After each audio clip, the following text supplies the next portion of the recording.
नमस्कार विद्यार्थी मित्रांनो, तसेच पालक, मी doctor Vishal Khadse, Leela Madhav medical guidance centre Nashik.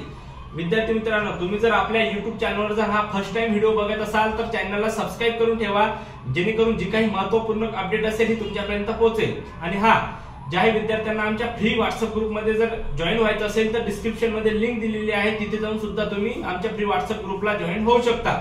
आणि ज्याही विद्यार्थ्यांना 2024 साठी काउन्सिलिंग जॉईन करायचे असेल, मेडिकल गायडन्स परिपूर्ण स्टार्ट पासून तुमचं ऍडमिशन होण्यापर्यंत सर्व अचूक मार्गदर्शन तसंच प्रोसेस सुद्धा आम्हीच करून देऊ। ते जर जॉईन करायचं असेल तर रजिस्ट्रेशन स्टार्ट झालेले आहेत, कमीत कमी रजिस्ट्रेशन हे बाकी आहेत। लवकरात लवकर तुम्ही नोंदणी खालील दिलेल्या नंबरवर करू शकता, डिस्क्रिप्शन मध्ये सर्व नंबर दिलेले आहेत। चला तर आज आपण बघूयात महत्त्वाचा मुद्दा।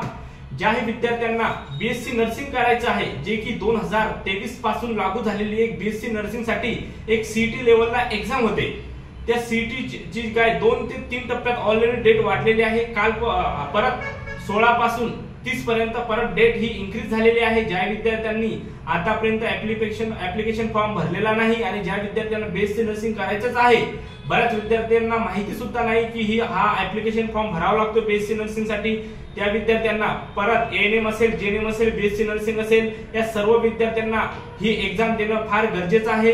तर 30 तारीख ही लास्ट डेट दिलेली आहे। ज्या विद्यार्थ्यांनी आतापर्यंत फॉर्म भरलेला नसेल त्यांनी फॉर्म भरावा। ज्या विद्यार्थ्यांना आमच्याकडून फॉर्म भरून घ्यायचा असेल किंवा काउन्सिलिंग जॉईन करायचे असेल ते सुद्धा करेल, ते सुद्धा तुम्ही करू शकता। चला, आणि तुमच्या मित्रांना वगैरे हा व्हिडिओ महत्त्वपूर्ण आहे हा शेअर करा आणि सबस्क्राइब करा। चला, आज आपण इथं थांबूया। थँक्यू, धन्यवाद।